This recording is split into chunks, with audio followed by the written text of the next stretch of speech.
Hi, welcome back to the part two of the lecture on the family, reproduction, and gender relations in Marxian economics.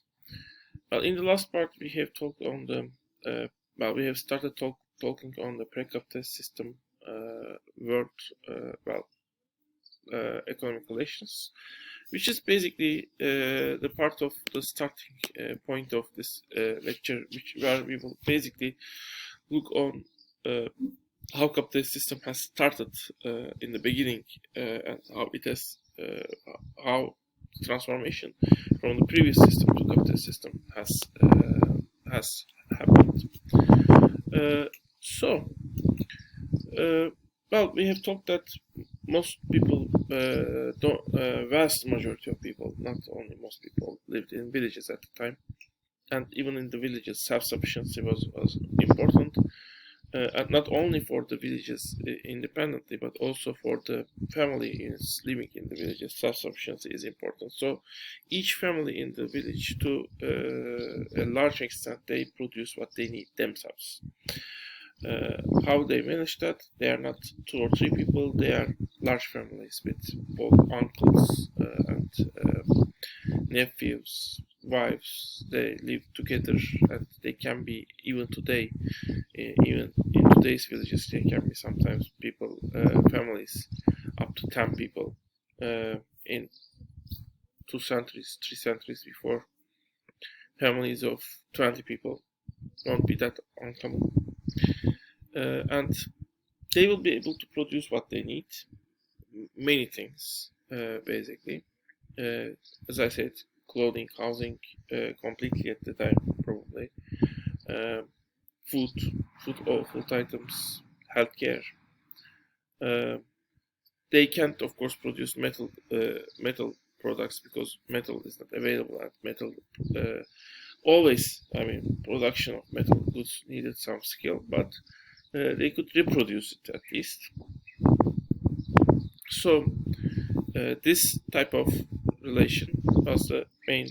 This type of production done inside of the families was the main production style. So the economic system was basically economic system basically was functioning within the families. Uh, so the most important production, most important element of the economic system was basically the families at the time. But of course, there need to be maybe some outside relation. Part of that outside relation was, of course, luxury. If they have excessive amount of product, in that case, they go to the cities and they took part of what they were producing, for example, clothing, from the cities or towns, which was produced to some extent better. I mean, for example, in cities, I love village bread, certainly. It's a flat type of bread. And the regular type of bread, which we call white bread, more massive type of bread. I also like its smell at least, but that's my more usual. So I like the village bread more, I mean, than the regular bread. But in villages, when I go to village, the family I visited like that white bread more than the village bread, because I mean village bread was what they were producing, but the white bread was what it was kind of more like a luxurious item you got from the towns. Uh, so that was interesting. So even the bread has some. The bread that was produced in town was could be considered maybe like a kind of a luxurious item. So part of what you produce can be bought by the towns when you have enough income, and you would think that what you buy in the town, because they were done by the craftsmasters, had a better quality, so it became a luxurious item. But when you don't have surplus product, then you don't buy those things in the town. That might even include healthcare. This would have an important impact on the towns. We will talk when we go to the towns. but they need at least some relation with the town to buy the metal goods, which they do by going and selling their surplus products. At least they need to get some metal work. Besides that, within the village there were some economic relations also between the families. That's why they stick together in the same geographic area, basically, and build a village. Well, here Polanyi defines, actually, there comes Polanyi's definition, two major elements of the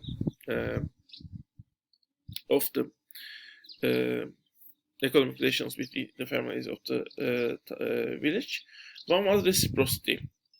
Reciprocity is basically a set of rules on when someone gives to another, one family gives, well, or helps another family economically. And that in a traditional society, it has various types of reciprocity rules, and there are some that are more informal, more known than the others. But basically, I had to help this person. In this case, type of feeling happens in case when you have reciprocity, and you need to help that person in many cases, even if you don't like that person, because the set of rules of the society kind of makes you help that person. And you can see this mentality from the people who have lived in villages of Turkey especially if they grow up in 1950s and 60s, especially towards the people of their own village, not necessarily towards the people of other villages or towns or cities, but towards the people of their village, they have that. There was a nice German movie where, for example, when someone comes to your house, you don't hurt that person, and actually that person was kind of tried to speak, was in love with the sisters, the daughter of the family, and the brothers really wanted to hurt that person, but the father says, no, he's our guest. As long as he's our guest, we cannot hurt. So that's an example. I mean, if you don't like a person, then the rules still make you obey to that rule. And today we have some remnants of this reciprocity. I mean, the most known is the birthday. I mean, birthday, you give gifts to the people, to the person who has the birthday. But another one that had remained is in the weddings. You put gold pieces to the person. Why you do that? Well, when people marry, usually they go outside of their parents' house for the first time, or they build a life, and they need money to do so. So that's the main reason. Or when a new person is in the family while they were doing their semi-separate life and extended family, they might still need some money to do that. Similarly, when you have a new child, then you need to still put the gold pieces to that child, because he needs money to the family needs money to raise that child. Similarly, when the child is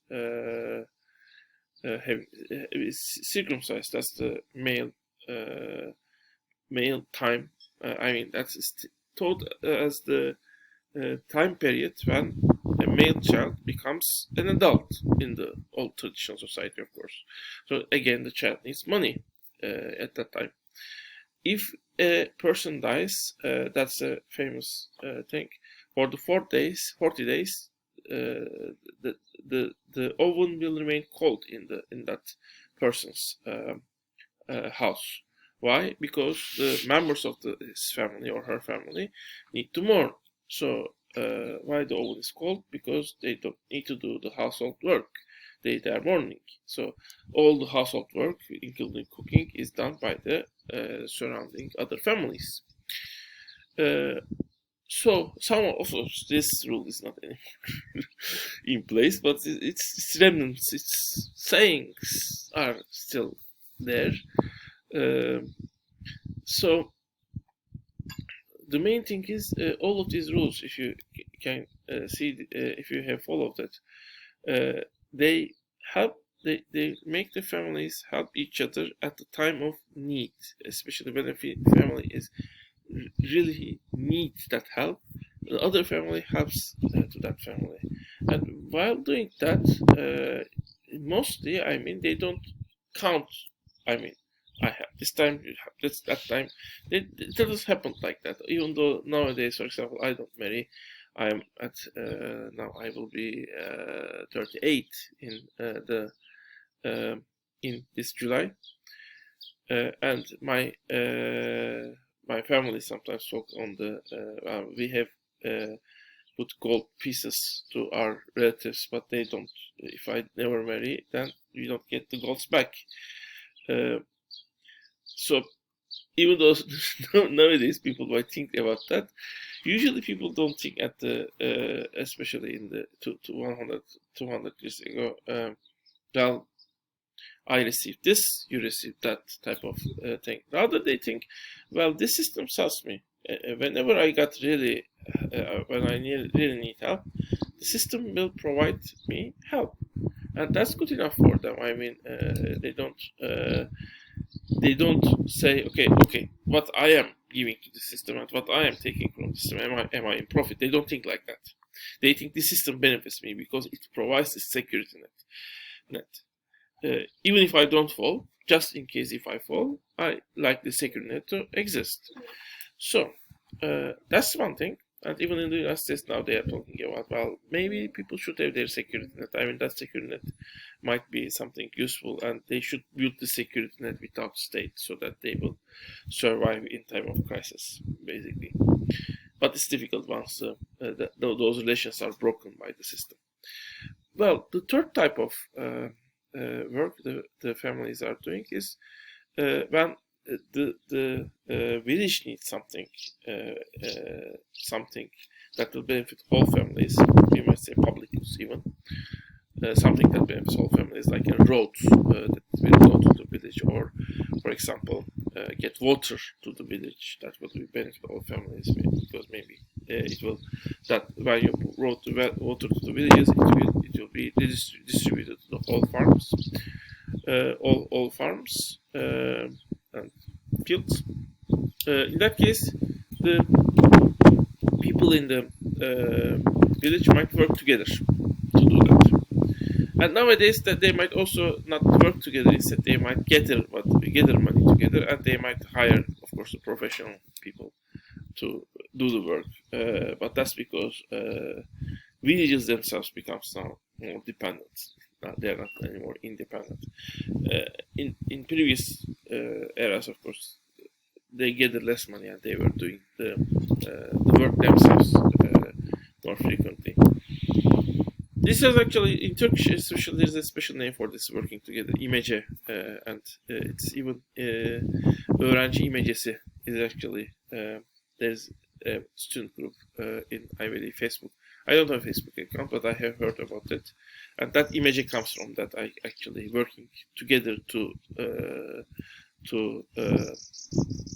let's say, build or produce the goods that will serve everyone in a living space. Anyway, so well, we can come to the towns and villages. As a first thing I should mention is towns are not cities. They are relatively small. They are maybe today's Kalkan could be a town at the time, basically. But people are still doing, they still do farming there. Usually it might be a town, but it's much larger than actually what it would be in the feudal era. It's where craftsmen they produce more professional products. Well, how they will survive, we'll talk about this in the third part of the lecture. So see you then.